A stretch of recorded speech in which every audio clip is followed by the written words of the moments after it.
Pido el pH también, ¿ok? Y bueno, ¿cuál es la función las funciones más importantes del sistema renal? ¿Cuáles son las funciones del sistema renal? Excretar los tóxicos y desechos nitrogenados. El sistema excretor por excelencia de nuestro cuerpo, al cual eliminamos todos los restos que nos sobran de el metabolismo, como son la urea, la creatinina, el ácido úrico. Podemos eliminar sustancias excesivas en nuestro cuerpo, desde que pueden ser vitaminas, antibióticos que estemos tomando, drogas. Es decir, todo eso va a salir a través del riñón, que además de regular todas estas toxinas y desechos nitrogenados, regulan los niveles de productos químicos en la sangre, como la bilirrubina, la glucosa, ¿no es verdad? Mantiene el equilibrio del agua y los electrolitos, mantiene el pH de la sangre, ayuda a regular la presión arterial y secreta una hormona llamada eritropoyetina. Todo esto son funciones clásicas del riñón.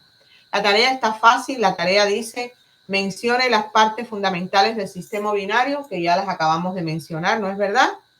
Riñones, como tal, los órganos principales, los uréteres, la vejiga y la uretra. Explique las etapas de la formación de la orina. ¿Cuáles son las etapas de la formación de la orina? Filtración, ¿no es verdad? Reabsorción y secreción. Que la filtración ocurre a nivel de los glomérulos, allí que están dentro de la cápsula de Bowman, la reabsorción a nivel de los túbulos, contorneados proximal, asa de Henle y distal, y la secreción ya a través de los conductos colectores hacia la pelvis renal. ¿Qué es una nefrona y qué partes las componen? Prácticamente es lo mismo. Una nefrona es la unidad estructural y funcional de los riñones. Son estructuras microscópicas que están compuestas por un corpúsculo renal dado por la cápsula de Bowman y por los glomérulos y los túbulos, contorneados proximal, asa de Henle, contorneado distal y conductos colectores. ¿Ok? Eso es una nefrona.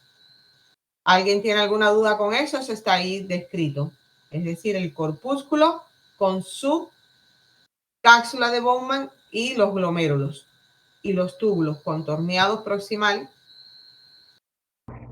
Profe, ¿puedes repetir? Preguntan, ¿qué es una nefrona? Una nefrona es la unidad básica de funcionamiento del riñón. Que hay miles de nefronas y que está compuesta por el cuerpo o corpúsculo renal, que tiene la cápsula de Bowman, con el glomérulo. Tiene el túbulo contorneado proximal, PCT, el túbulo contorneado, para seguirlo por orden, túbulo contorneado proximal, asa de Henle, túbulo contorneado distal y conductos colectores. Eso es una nefrona. Contorneado proximal, asa de Henle y contorneado distal. Principales funciones de los riñones, acabamos de verlas. Ahí están puestas en el módulo, es decir, es el sistema excretor por excelencia del cuerpo, elimina toxinas y sustancias nitrogenadas, excesos de drogas, medicamentos que nosotros hayamos ingerido. Controla el equilibrio del agua, es decir, el nivel hídrico de nuestro cuerpo, más los electrolitos y el pH de la sangre. Ayuda en la activación de la hematopoiesis a través de la liberación de la eritropoyetina. Controla la presión arterial. ¿Okay?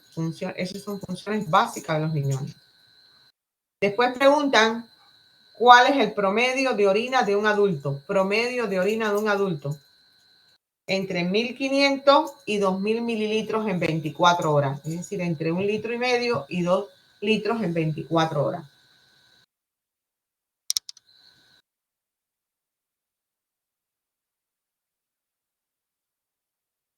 ¿Cuál es la velocidad promedio de filtración glomerular o filtración renal? 125 mililitros por minuto. ¿Cuál es la velocidad promedio de filtrado glomerular o renal? 125 mililitros por minuto. Y después le van a poner el pequeño problemita ese que le van a dar una cantidad de mililitros, una cantidad de horas y un peso del paciente. Y van a calcular el ritmo diurético. Ritmo diurético, acuérdense que se escribe RD. Un ejemplo, si le da 3 mililitros, ponen RD, ritmo diurético, es igual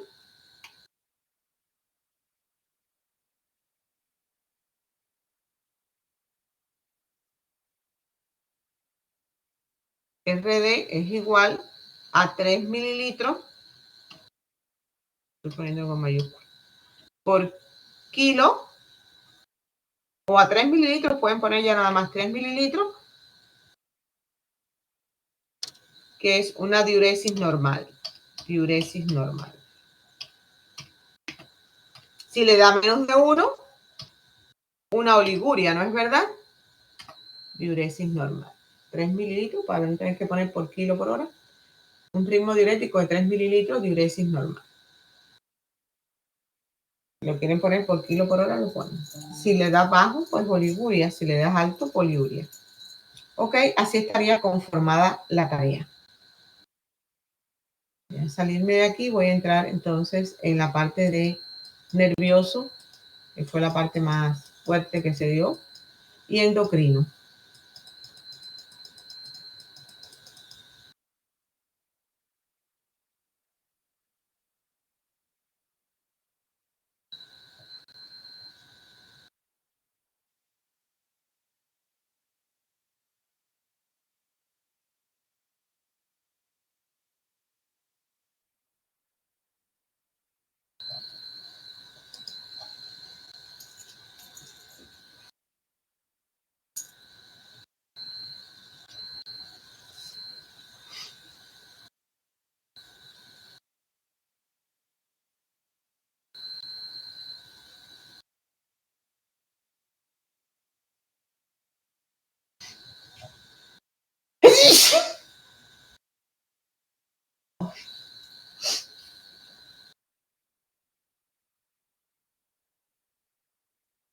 Entonces, para hablar del sistema nervioso, tenemos que decir que existe un sistema nervioso central que está constituido por lo que es el cerebro y la médula espinal, y un sistema nervioso periférico que está constituido por 12 pares de nervios craneales que salen desde la base del cráneo a buscar la cara, y el vago, que es el que desciende, que es el nervio más largo del cuerpo, y un 31 par de nervios espinales más el sistema nervioso autónomo, que todo eso está concatenado, regido y controlado, porque esa es la función del sistema nervioso, el llevar los estímulos y procesarlos y dar respuesta. Es decir, es una función de control de una forma rápida y precisa, que todo va hacia el sistema nervioso central y todo regresa nuevamente hacia la periferia. Es decir, que hay una concatenación entre el sistema nervioso central y sistema nervioso periférico, más el sistema nervioso autónomo, que lo incluimos como una parte esencial. Recuérdense que el autónomo es lo que es el simpático y el parasimpático. Que tenemos que recordar también que el sistema nervioso, las células fundamentales del sistema nervioso son las llamadas neuronas, que las neuronas están constituidas por un cuerpo, pues donde está el núcleo de la neurona. Ese cuerpo tiene allí también sus mitocondrias, sus lisosomas, todo, y lo que los organelos que vimos cuando dimos células, y tienen sobre el cuerpo unas pequeñas proyecciones llamadas dendritas, que son tan pequeñito todo esto porque son billones de neuronas que conforman nuestro sistema nervioso, que estas neuronas tienen una especie de proyección más larga que saca la información de la neurona hacia la sinapsis, que la sinapsis es la unión entre una neurona y otra, que no están enganchadas como eslabones de cadena, sino que están unidas a través de mediadores químicos, que los mediadores químicos son productos que van a activar allí a nivel de ese espacio entre una neurona y otra, que acuérdense que debe ser bien pequeñito, la liberación de estos mediadores que activan la apertura de los canales del calcio, y la corriente eléctrica fácilmente se transmite de una neurona a otra. Acuérdense que son como circuitos de grandes computadoras que estarían perfectamente organizados, que las enfermedades degenerativas del cerebro se dan por este daño a nivel de la organización de las neuronas. Que tenemos que los axones están cubiertos por mielina, que la mielina es una sustancia que le brinda protección y rodea a estos axones de un gran efecto, porque cuando hay desmielinización hay enfermedades neurológicas muy graves, que tenemos que la mielina a nivel del sistema nervioso central pues van a ser procesadas o creada esa mielina que continuamente se está renovando por lo que sería los oligodendrocitos, que son neuroglias, y a nivel de los nervios periféricos, pues vamos a estar a través de lo que serían las células de Schwann. Que tenemos que además de las neuronas, tenemos las neuroglias, que son pequeñas células que están dentro del parénquima nervioso, que hay 3 tipos de neuroglia: los astrocitos, las microglias y los oligodendrocitos. Que recuerden que los astrocitos van a ser los que anclan los vasos sanguíneos a las neuronas, las microglias limpian el tejido neurológico enfermo, muerto, dañado, y los oligodendrocitos van a ser los que producen las vainas de mielina en el sistema nervioso central. Aquí tienen los dibujos de las neuroglias, que son totalmente diferentes a las neuronas. Que recuerden que la materia gris siempre va a estar formada por cuerpos neuronales y las vías de conducción o neuronas o nervios, perdón, están formados por lo que sería la materia blanca.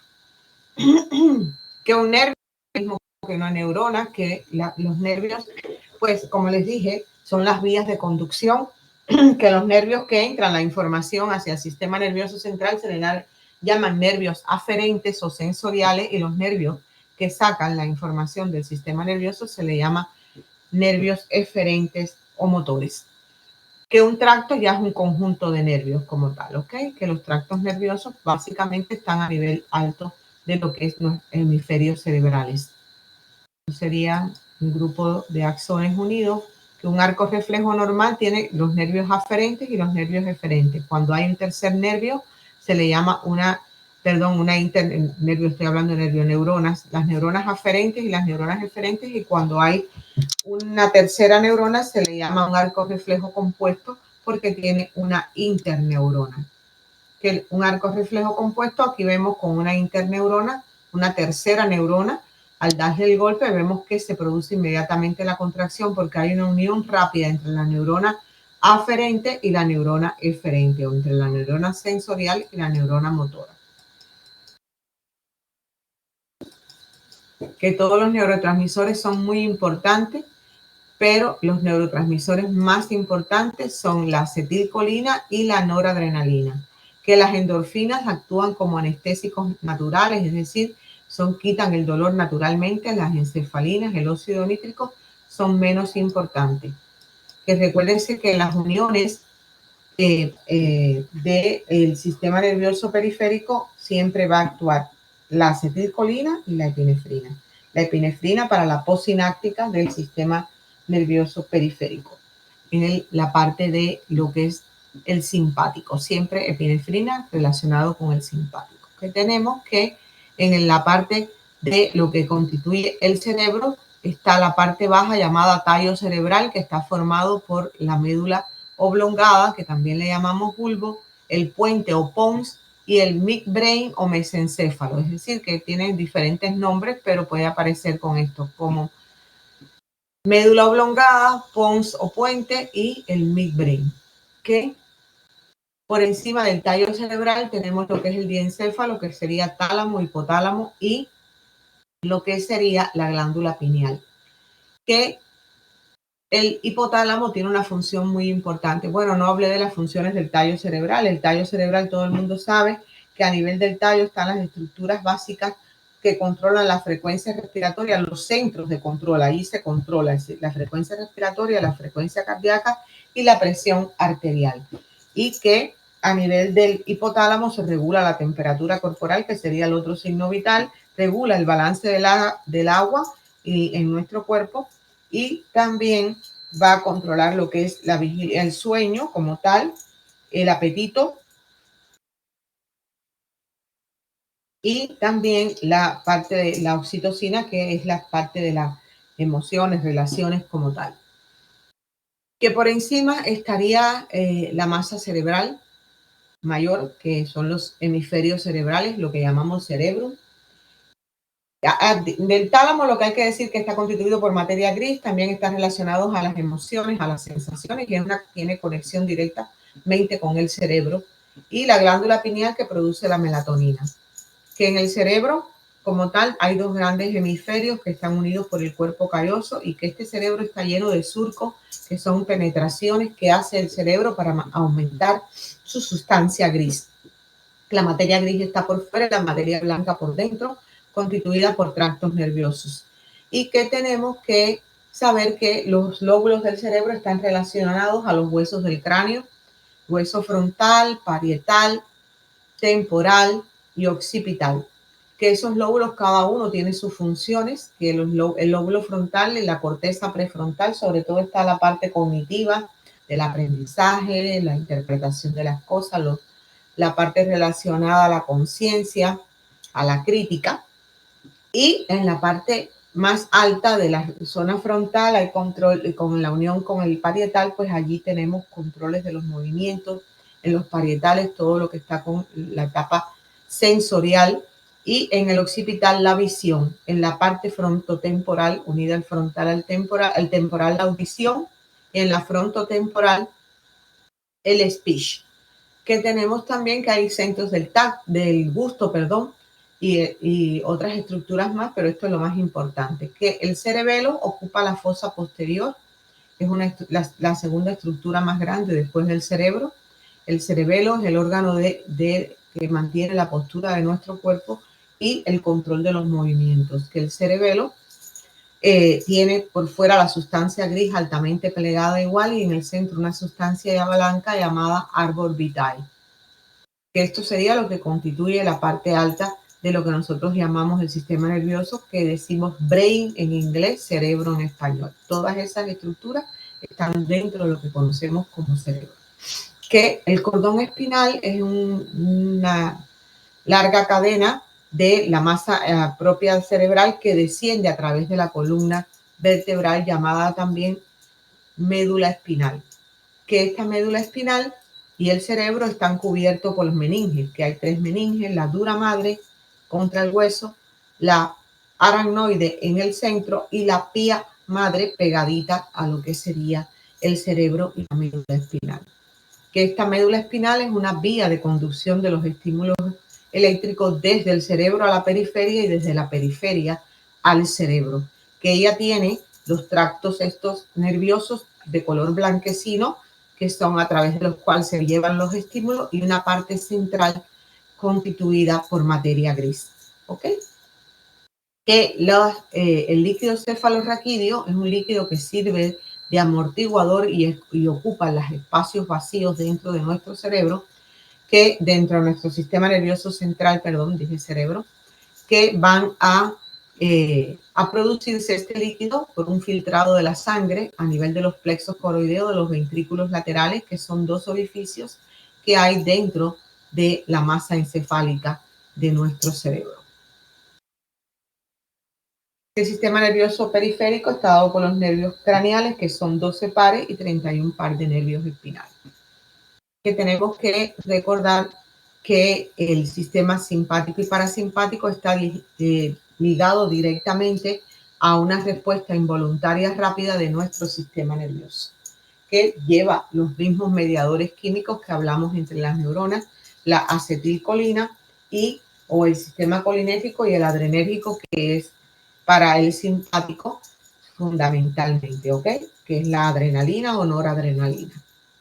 Que de endocrino vimos fundamentalmente que el sistema endocrino también es un sistema de regulación y control de todo nuestro cuerpo, pero de una forma más lenta y más duradera. Es decir, el sistema nervioso es una respuesta muy rápida, pero esa respuesta se consume muy rápidamente. Sin embargo, el sistema endocrino, pues a través de las hormonas, tiene una regulación de más larga duración, ¿ok? Es más lenta, pero de más larga duración esta respuesta hormonal. Que endocrino significa que las secreciones de la glándula van directamente hacia la sangre. que el sistema endocrino está compuesto por lo que sería la glándula pituitaria o hipófisis, la glándula pineal porque secreta la melatonina, como es parte del sistema nervioso porque nos da el reloj biológico de nuestro cuerpo, pero tiene una secreción llamada melatonina, por lo tanto se considera una glándula. Está constituida por la tiroides, por las suprarrenales, por las paratiroides que están por detrás del tiroides, por los ovarios y los testículos, más el páncreas endocrino. Recuérdense que el páncreas puede ser endocrino y exocrino. Que hablando de la glándula pineal, tiene una parte anterior llamada adenohipófisis, que esta parte anterior es la que libera la TSH para el tiroides, la ACTH para lo que sería las suprarrenales y lo que serían la FSH y LH que actúan sobre los testículos y los ovarios, más la timosina, que es una glándula que la que libera el timo. Y tenemos que saber que este sistema de regulación está directamente regulado por esta glándula madre o pituitaria, fundamentalmente por la adenohipófisis, porque la neurohipófisis, que es la parte posterior, ella recibe las hormonas que fabrica el hipotálamo, que son la ADH, la hormona antidiurética, y la oxitocina, que esta ADH controla el equilibrio del agua, y la oxitocina, que es la hormona de la empatía, de las relaciones, de las sensaciones de también de agrado y desagrado que nuestro cuerpo siente al sentir cualquier sensación, ¿ok? O de alguna persona, como le llamamos, la hormona de la empatía. Que tenemos que saber también que cuando hablamos de las secreciones hormonales, pues ellas son de una forma de retroalimentación. Si nuestro cuerpo tiene las hormonas, la deja de producir. Si están en ausencia, es decir, están disminuyendo las hormonas por X causas, pues comienza nuevamente la producción de hormonas, que está muy basada las secreciones hormonales en el estilo de vida y la alimentación de la persona. Que cuando hablamos de la diabetes, que es por una deficiencia de insulina, existe una diabetes tipo 1, donde hay una disminución en la producción de insulina, y una diabetes tipo 2, que lo que predomina es la pérdida de receptores. Que acuérdense que la tipo 1 es la que es en la etapa de los niños o juvenil, y la tipo 2 ya es la del adulto, que es es la diabetes más frecuente que encontramos. ¿Alguien quiere hacerme alguna pregunta? ¿Algo que quiera que yo les recuerde, que le hable?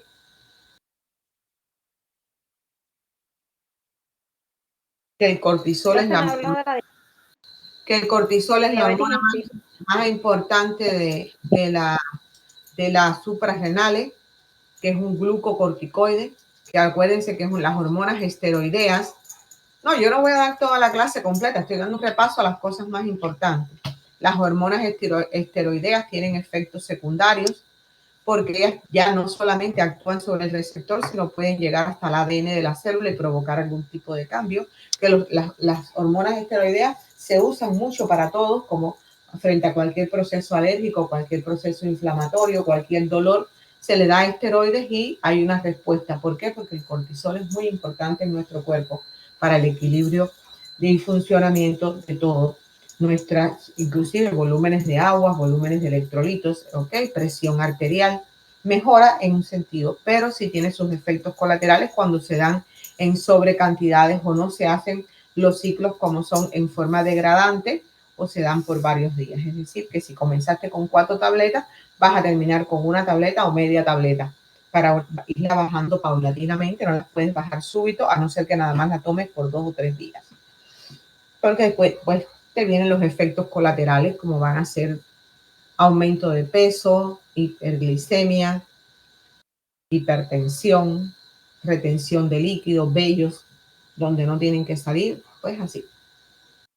Que la diabetes insípida es una diabetes que se produce por una inadecuada liberación de ADH, es decir, porque no existe suficiente, una poca producción de la hormona antidiurética y la persona orina, se deshidrata, hace hipopotasemia, puede morirse en un cuadro de deshidratación, ¿ok? Igual que una hiperglicemia, una cetoacidosis diabética es la forma grave de la diabetes, de la diabetes mellitus, Y la cetoacidosis mata, caen en coma y mueren las personas porque la persona se deshidrata totalmente, porque acuérdense que los síntomas de la diabetes, poliuria, polifagia y polidixia son clásicos. Y si orina, tratando de sacar azúcar de su cuerpo, la persona llega totalmente deshidratada con una acidosis metabólica tan terrible que a veces es incompatible con la vida, con un pH